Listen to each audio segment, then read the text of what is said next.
reached out to Izzy before he ever fought in the UFC. I saw him fight in kickboxing matches, and I reached out to him on Instagram, like way back in the day. And he was telling me that he's taking some fights in China, and he's gonna come to the UFC, but he's gonna do it the right way. He did it the right way. He's smart.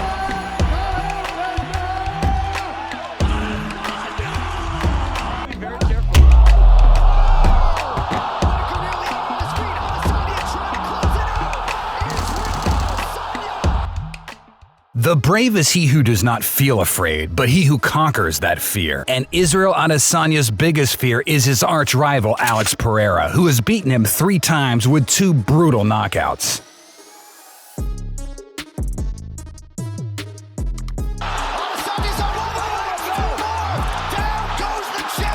How will Adesanya wash the bitter taste of his past defeats out of his mouth? Next to me, probably Alex.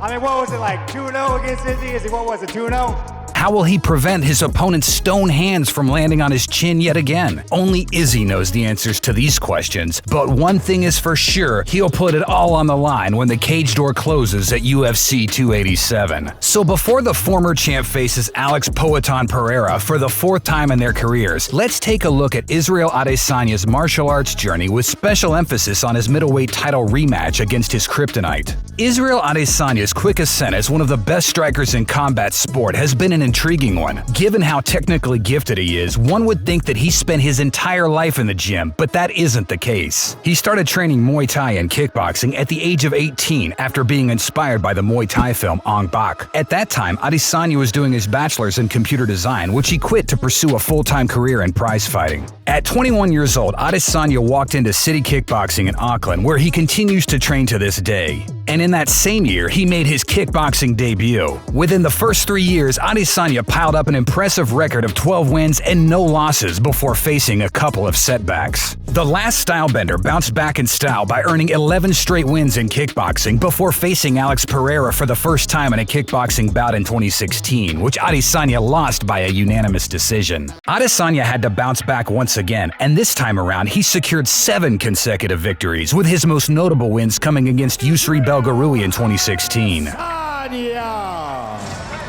He suffered his 4th kickboxing loss at the hands of Jason Wilness before facing Alex Pereira in a rematch in 2017. Being the technically superior fighter, Adesanya had the edge for the majority of the fight, but in the first minute of the 3rd round, he suffered his first career loss by knockout after the Brazilian landed his deadly left hook clean on his chin. Izzy crashed onto the canvas as soon as Pereira connected with his punch. The knockout was so vicious that Adesanya needed oxygen to be brought back to his senses. That was his final kickboxing fight, and he took up mixed martial arts full-time after that. Little did he know, Pereira would follow him there too. Adesanya was already 11-0 in MMA when he left kickboxing to pursue mixed martial arts full-time. In 2018, he secured a UFC contract and made his debut against Rob Wilkinson at UFC 221, where he won by a TKO in the 2nd round while also earning the Performance of the Night bonus. 2 months later, Adesanya locked horns with tough-as-nails Marvin Vettori, outstriking him in the first 2 rounds of their 3-round bout. The Italian would use his wrestling to dominate Adesanya on the mat in the 3rd round, but it was too little too late, and the kickboxing phenom managed to win by split decision. In the 4th promotional fight at UFC 230, Adesanya faced his toughest test up until that point in Derek Brunson, a wrestling fighter who many thought would overwhelm the striking specialist with his relentless takedowns and ground and pound.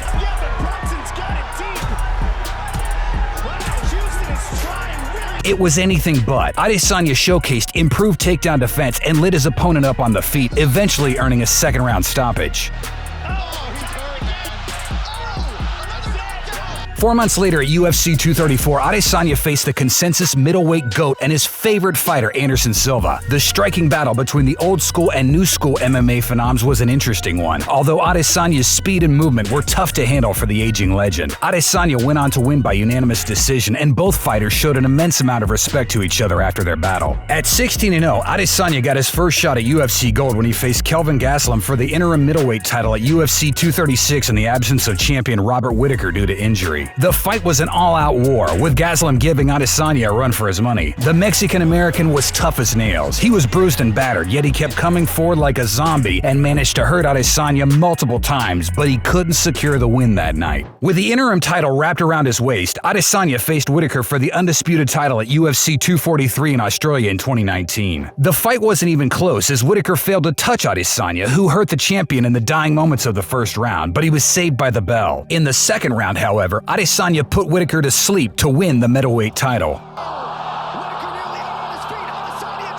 Adesanya's first title defense came against the scary Yoel Romero at UFC 248 in 2020. Fans were expecting a classic striker versus grappler matchup, but it was an absolute snooze fest, with the last stylebender winning on points. Adesanya's main weapon that night was calf kicks, whereas the Cuban stood at distance and threw bursting combinations every now and then with little to no accuracy at all. The pair was heavily booed by the crowd. The Nigerian-born fighter's title defense against Paulo Costa was a lot more intriguing. Costa was undefeated heading into UFC 253 and was considered as one of the hardest-hitting men in the division. The young guy not just headhunting here. That's it. Against Adesanya, however, Costa's explosive power failed to work because he couldn't make contact, and after getting his legs chopped up, he was finished in the second round.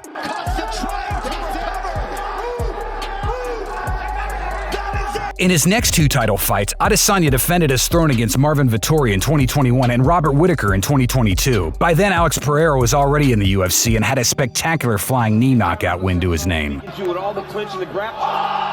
Given the history between the two fighters, it was clear that the UFC wouldn't mind fast-tracking the Brazilian to a middleweight title shot, and that's exactly what happened when Pereira secured his title shot with only 3 wins in the UFC. The two bitter rivals faced off at UFC 281. Adesanya started off with a bang, outstriking his opponent in the first round and badly rattling him seconds before the end of the first round, but Poatan was saved by the bell. Pereira had a better second round and started targeting his foe's legs. His output was higher, and he pressed Adesanya against the cage, which forced the reigning champion into using his wrestling in the third and fourth rounds. Pereira knew he was down on the judges' scorecard, so he upped the ante in the fifth round, pressed Adesanya against the fence, and landed a deja vu left hook that made the reigning champ lose track of his whereabouts. A few seconds later, Adesanya was down and out, and Pereira was the new middleweight champion. It was Adesanya's third straight loss to Pereira and second straight by knockout, and as much as he tried to hide it, it was clear that he was and still is afraid of Pereira's knockout power. Adesanya wasn't willing to stand in Pereira's face and trade shots at UFC 278, and he even went for takedowns, which was pretty uncharacteristic of him. The Auckland resident was trying to play safe the whole time, yet he got caught. Do you know what that means? He'll be more cautious the next time around, and will opt to wrestle more. And if that happens, it'll be a huge moral victory for the Brazilian, because it'll be the admittance of Pereira's superiority as a striker.